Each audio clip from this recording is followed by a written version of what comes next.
How you doing? I'm doing well. How about yourself? All right, all right. Good to hear. Good to hear. I can't believe it's only a week away till you're finally back down here in Australia. How are you feeling? Great. I'm psyched to go back. You know, it's always a good time. I mean, I was fortunate to be able to go with both bands, so Mm. I tried to make it so I could go like once a year, alternating bands, right? That's it, mate. You just prolong that summer kind of experience. If you time it out well enough to come down here, you'll never have to I face the see. winter. I I rather go in the winter. Well, what do we actually? It's starting to get cold. I'm going to say it in Celsius. I have no idea what it is in Fahrenheit, but we're sitting around the low 20s at the moment. So I think you're going to like it. It's more of a nice autumn kind of feel down here at the That's it. moment. That's exactly why I picked this time. I kept telling the promoter, I'm like, we got to do it like fall, winter this time because every time I've been, it's summer and it's so goddamn hot. You can't even leave the hotel room. It's crazy. I mean, I'm not used to it, and I'm not a big hot weather fan to begin with. And I was just like, everybody was laughing. I'm like, no, I'm serious. I don't want to go there in the middle of summer anymore. I get you, brother. I've got a red beard. I've got blonde hair. We don't have an ozone layer out here in Australia. So I Trust me. go outside. I just turn into a lobster. So I Well, feel you're you. at the bottom of the world, right? So, and nothing wrong with that. I'm just saying. No, you're right. You're right. Well, mate, like you said, you've been down here with both bands before. This time around, you're back with Ross the Boss. So, like, what's been the experience in the past coming down with Metal Church and Ross the Boss? Has there been kind of different fans coming out to the different shows, or are you seeing, similar faces when you come out and play these? I've seen definitely a lot of similar faces because they're both legacy Yeah. bands, right? So you kind of have that audience, but I definitely see also a good portion of the crowd's a little bit different. Um, you know, Metal Church stuff is more on the thrashier, Mm. the old stuff more on the thrashier. It kind of always involves, that era with Anthrax and all that other stuff. Where Ross it's Manowar, Yeah. it's Manowar type thing. You know what I mean? So they get the like a strict, like a pretty solid fan base for that music. Not that they don't listen to anything else, but that's more the power metal and Yeah. in that kind of type of realm. It mixes, but you know what I'm trying to say. Yeah, no, I know what you mean. And you're Mhm. playing The Sign of the Hammer as well on this tour. And that's an album that's now over 40 years old. There Yeah, are it's going to 40 be, years. Yep, there's going to 40 be, this year. I Yep. know, it's crazy. And there's going to be people in that crowd that weren't even close to being alive when that album came out. And what's it like to kind of bring those songs to life for an audience that never got to experience that when it was a new release, and for people that did experience it when they were growing up? It's wild because y- you know the thing is it's weird. It's like it isn't Manowar, Mm, right? Manowar still exists. Um, so it's Ross that helped create those first six albums. Very important to many metal fans, including myself. yeah. Um, it's wild when you're in it and doing it. You kind of see it a little bit different, only because, like for me, for instance, I'm always so focused on the show Yeah. in the performance of it because when you're doing Eric Adams stuff, yeah, so you can try to you do your best to keep the heart and soul of what's going on there and not lose and not imitate and not lose that part of it. And the nostalgic part comes in very uniquely when you start talking to the people and you see the crowds participating and everybody knows the words, and Yeah. especially in like a festival. A great example is you'll go, like I love jumping in and getting into the crowd, but festivals I can only go so far before security has a heart attack, which is great. I love those guys. I appreciate them, but well, I always call it. I run the length of the front row, which is pretty big at a festival, Yeah. and you see all types, right? Young, old, and new, that type of thing. And it's great because you'll get a lot of people, especially to Ross, obviously, because he's the creator of Yeah. it. I get a lot of people that come up to me like, I never get to see, this with Ross playing it. And I know this is the closest thing I'll ever get to it. And the spirits there, people get really emotional Yeah. about it. And it's flattering and gratifying that we're able to convey that energy and that vibe to the people, that it has that effect on them. And in that alone makes this gig so much fun and special. Mm. And it's especially like even for myself, I obviously have done so many shows. Yeah. When you start doing a lot of shows, like especially when it's like a string of like a 4 week tour, at the end of 4 weeks, like if I have to sing "Hail and Kill" one more time, I'll shoot myself. You know, Yeah. but the funny thing is, as soon as you hit the stage, and the people are involved and it becomes part of the show, you forget Yeah. all that stuff. And, then you're like, I know why I'm here. Yeah. And their reaction is the telltale of everything. And that's the best part. That's what's so different about this composed as opposed to Metal Church. Yeah. Now, Metal Church is, um, it's more technical in a lot of ways. Yeah. Um, and there's not a lot of room to crowd participate. They're not Mm. never been a chanty band. There's not like the hail, hail, that Yeah. war type thing. It's a different kind of beast, and it's great, but it's more fierce. Yeah. More fierce and more like biting.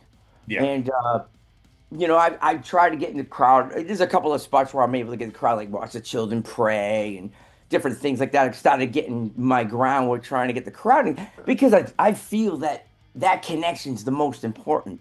Mm. There's nothing worse than watching a band that just stands there and there's really not a lot of energy coming off the stage. And this music requires. Look, I put it this way: every time I go on stage, I feel like I'm going to battle. I Yeah. live the music because that's Yeah. what it is. Yeah. I mean, if you're a fan and I'm a fan, that's why we listen, Yeah. right? We Exactly. know some of it's hokey as fuck, right? But it works. Yeah. That's just the funny part about it. Like I was telling this story yesterday. Like for instance, All Men Play on 10. Mm. For the longest time, I'm like, man, this song is ridiculous. Lyrically, it's ridiculous. And they're like, oh, they're like, oh, we're gonna have to do it because it's Sign of the Hammer. And I'm like, yeah, of course. So I started like listening to it a little bit more in a different perspective. And I was like, man, this song's awesome. I'm like the riffs, the construction, the middle section with the bass is wow, and the groove. Yeah. I mean, the Manowar doesn't really do groove, but on songs like that, Metal Days, you get kind of get this groove going.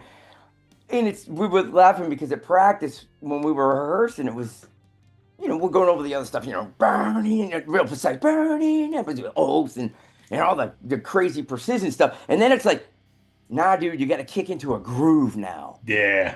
Like we'll start playing it a couple of times, and I'm like, nah, it's stiff. It's got a swagger. Yeah. It has an 80s swagger, right? And that's exactly why it's awesome. It's got to have the swagger, or it doesn't work. That's it. It is a ridiculous song name. How do you go and sing, I'm jet fuel, honey, plug me into 220, step back and watch my fingers fly. It's like, come on. You know what I mean? Yeah. It turns into fun. Yeah. It has to be fun. Yeah. You can't take yourself too serious. Like, as opposed when you're singing like a song like Bridge of Death and, Heart of Steel, where it's just pure emotion. Yeah. Totally different dynamic. Probably people are like, wow, I never really thought of a Man of War like that. All they see is they think furry costumes or whatever. And I laugh and I go, you guys all make fun of that. Go look at the current top bands in Europe right now that are doing big well. They all dress up in costumes. Yep. Yep. That's the cosplay metal thing. Yeah. I'm like, you guys were doing it 100 years ago before you even thought of it. That's where it comes from. And they should take ownership of it. I always tell Ross, I'm like, yeah, I know, you never really wanted to participate in a lot of it. I go, but dude, it was a trend set. Yeah. It was a trend set. You guys were the purveyors of epic Viking metal. Yep. That's what it was. It was like Lord of the Rings and Vikings and 300. That's what it was. And there's no shame. No. There's no shame in that. It's great. Would I ever wear that shit? Nope. But it's cool. You know what I Yeah. mean? When I was younger, I probably would have been all excited about having a sword and stuff, and it's great. It's escapism. That's what this is. Exactly, exactly. And you're right. Look at all the top bands like headlining Wacken, like your Sabaton, your Monomarch, you get Windrose, the Dwarf Metal all coming out. It's Dude, all these that outfits. just blows Exactly. my mind, dude. The first time I couldn't, nothing against it, but I'll never forget hearing that first Windrose song about digging gold, digging dig or whatever. I went, what in the what? I'm like, you can't be fucking serious. And boom. Yep. Dude, Yep. they're headlining in Europe with bands that have been around for 20 years opening. I'm like, what the fuck? That's insane. And all the power to them. Metal Church played Alcatraz Fest a couple years ago, and they played right before us. So I'm telling my girl, because she was along on the tour, I go, you got to see this. Come here.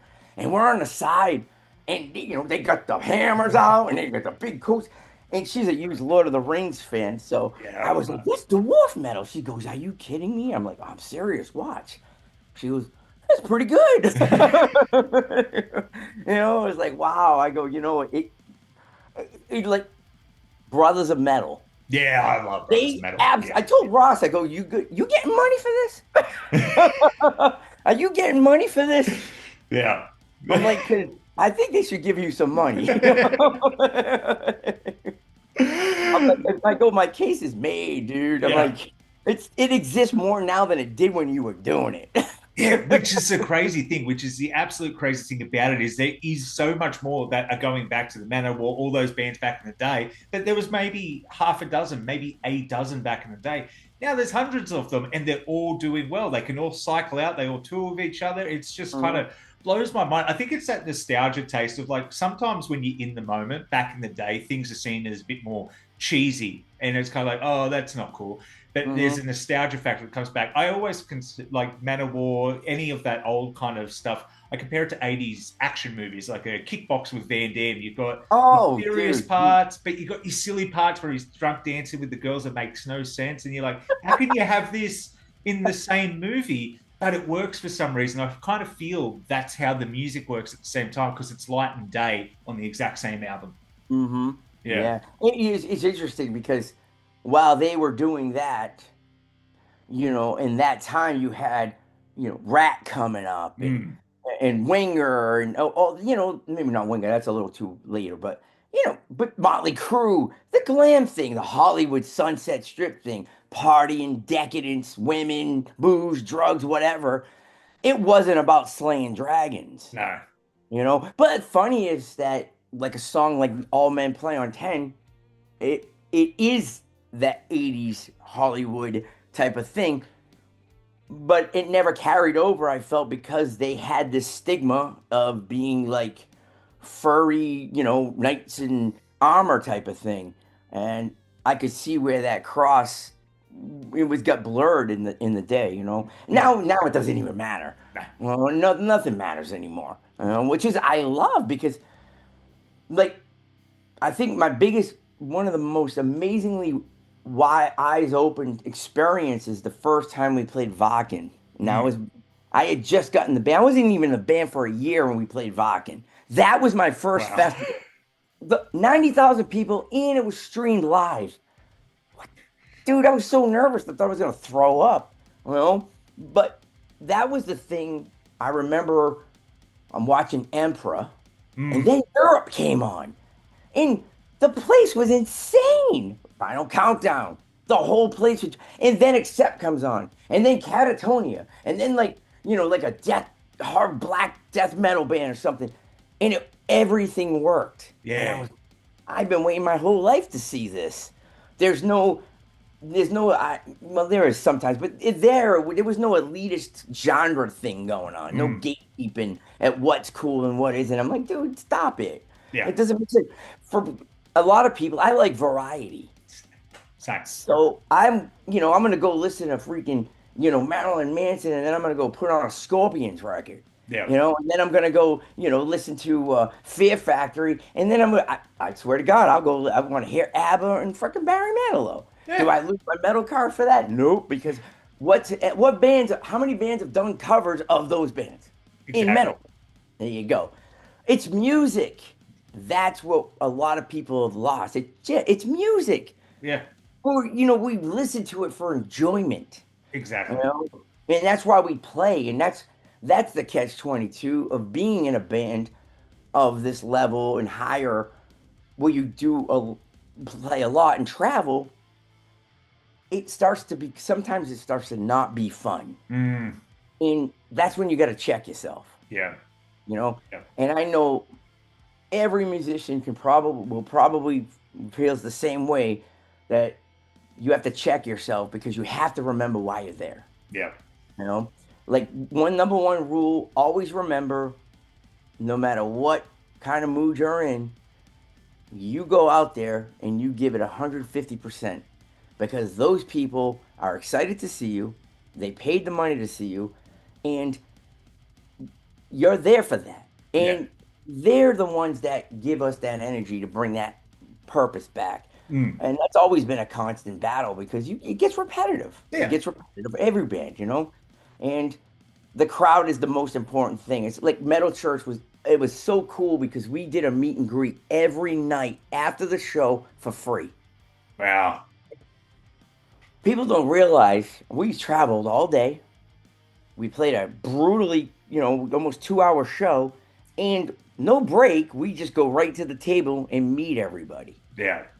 That was very rewarding, because you're getting the vibe right after the show, and Yeah. they're excited, and it keeps you alive, and it makes you remember why you do it. Same thing, obviously, with Ross type. We do a lot of that as well, and it's very, very important, and I think a lot of people forget that. I remember telling a couple of people that were in higher bands, being on the road or whatever, and they're bitching and moaning. And I'm like, dude, do you realize what a privilege it is to be here, Yeah. making a living, playing your music to people that love it? You owe them everything, because without them, you are nothing. You Mm. get no payday, you're back home. Yeah. That's it. You know?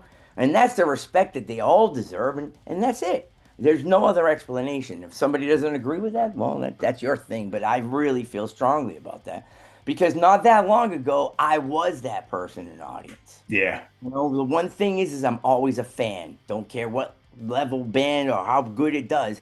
It doesn't matter to me. Yeah. And you see a lot of these bands that have been doing it for 30, 40 years, and you understand, they just over it. They're over it. And it's a job. Yeah. It becomes a business. And I get that. If you want to make a living doing it, it has to be a business.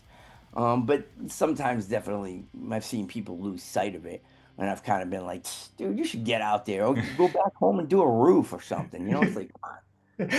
What, 20 minutes of your fucking time, I've always compared the meet and greet after the shows almost like a parent's on Christmas Day. You've been up all day, you've been up all night, getting the presents ready, you're setting up everything for the kids. The kids are the audience, they're out there, they're opening the present, which is the show. They're all excited, and then it's kind of you getting the feedback after they've played with their toy on how excited they were to see their brand new and play with their brand new toy. I think it's just and it is, we all are just big kids at the end of the day when it comes to doing something like that. And if you're a fan, and I think being a fan's important, especially as an artist, because if you lose that connection of like, oh, I'm not a fan anymore, I don't listen to the music anymore, you can almost see it chip away at them. And that's when it becomes a real backbreaker day job. Like if I hated doing these interviews and I just sat down here because I thought I had to do it, there'd be shithouse. I wouldn't enjoy it. There's no point to doing it, because people can tell. That's the biggest thing. As soon as you're disconnected up there on stage, why should I feel connected down here? No, you're right. Yeah. And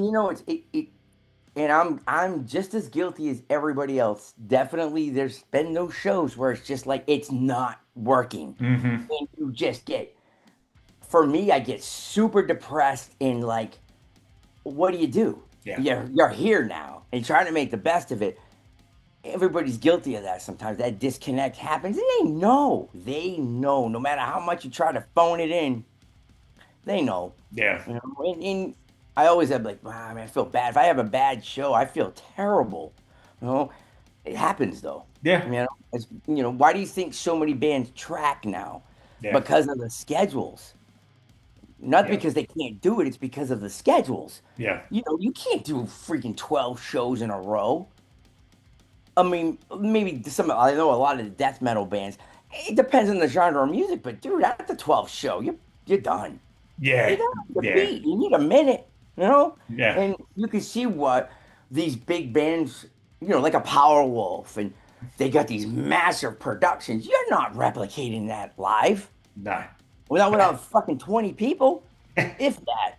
So it makes sense, especially if you're doing long haul tours. Yeah. It's a business. You can't afford to not play. Yeah. Because guess what? You're still paying for the bus, you're still paying for the crew, all these things that people don't on the outside don't know or don't think about. And that's what we have to do. It's all budget. They're Yeah. like, how come you guys aren't playing more? It's like, well, we could play about 300 shows a year, but they're not, no, they're not going to pay. Yeah. Everybody wants something for nothing. And I get it. You have so many bands that are on tour, you have to pick one or two. And it's cool in one sense, but it's not cool in another because it becomes oversaturated like it is. Yeah. So in 1 week, we were playing and Udo was the next night and Anthrax was 2 nights after. What do you do? It happens, everybody wants to go to all three, but if you're not into Super Manowar, but you're more of a fan of those two, you're gonna go. It's understandable. Yeah. So that's a huge challenge. For everything, just like making records, everyone's like, "Where's the new record?" I'm like, "Why?" You don't even you want to hear Manowar. I get it. That's why I'm like, "That's cool." Yeah. I get it. And Ross gets very frustrated with that. Mm. Well, and because we had the two albums that I did, we did some good stuff on there, and I'm very proud of those records. And we tried to establish Ross the Boss. Yeah.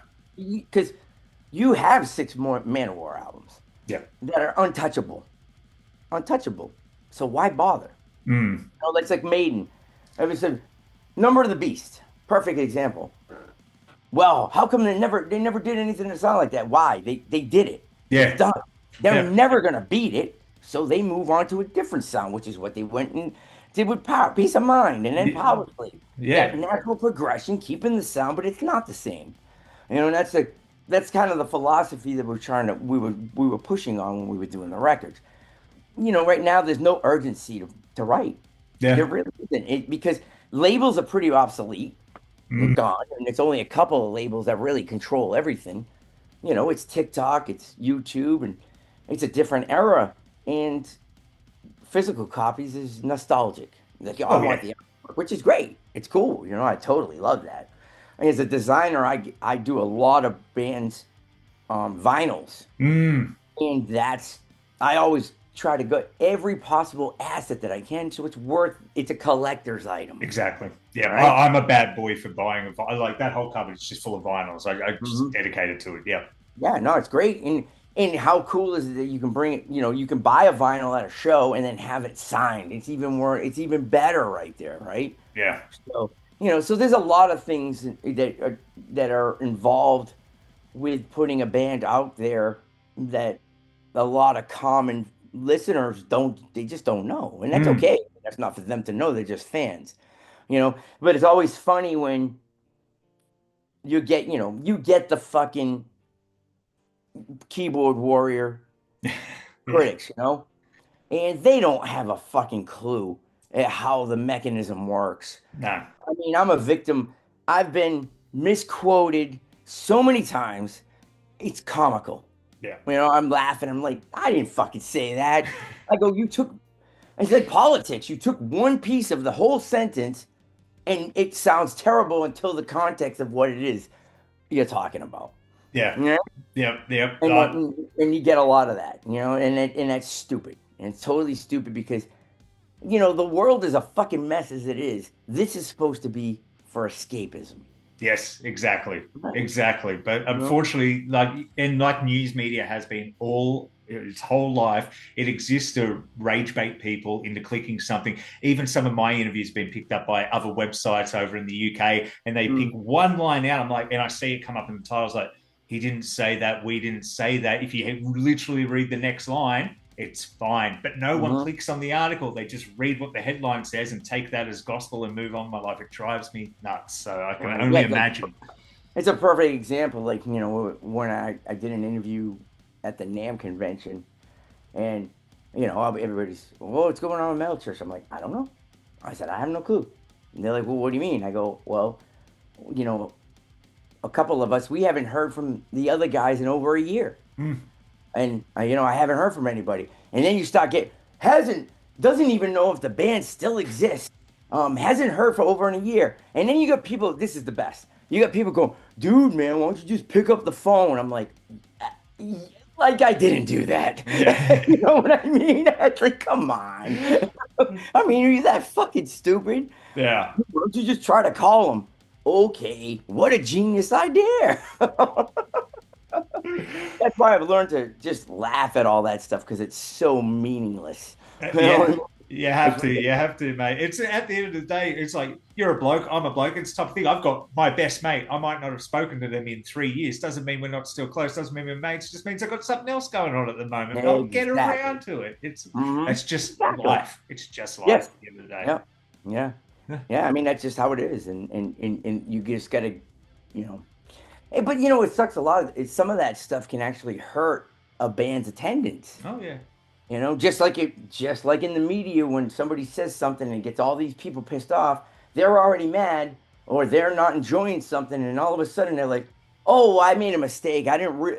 It was supposed to be this, but the damage is done. That's a technique, Yeah. and that's plant the seed, it grows, and then by the time you're like, oh, wait a second, the thing's already into the sky." Yeah. And it's the same thing, and it's disappointing to see that in the metal world because of growing up, we had like the Megadeth and Sacred Reich. You had these anti-establishment type of things, and it was like this rebellion, like Yeah. early rock and roll, the rebellion. And to see some of the things that happen now, it's like, oh my God! I'm like, we you lost our way. You Yeah. lost your way. Censoring. Oh, you should have said, dude, shut the fuck up. Everybody has an opinion, and that's okay. If you don't like it, don't listen. I Yeah. mean, it really isn't that fucking hard, is it? Exactly, exactly. I always compare music to food and opinions to food. It's like, if you don't want to have steak, then don't eat the steak. Move on and have what you want in life. Stop getting angry over something you can avoid at the end of the day. Like Exactly. just move Exactly. on, just move on. Hmm. But mate, on the positive note, you've talked about, and you've answered half my questions without me even asking about the VIP experiences. So that's great. I wanted to know all about that. So it's amazing. But I know you've got other interviews coming up, so I Yep. won't keep you. You are in Australia next week. You're coming down. Is there anything you want to say to the Aussie fans watching this before I let you go? Come out because Yeah. the way life works, you never know if we're gonna come back. Mm-hmm. And there's always possible. Live it like it's the last day. If you want to have fun and you always wanted to see this type of show, I would say come to it. Oh, yeah. Definitely come to it. If you want to jam out, we have a killer set.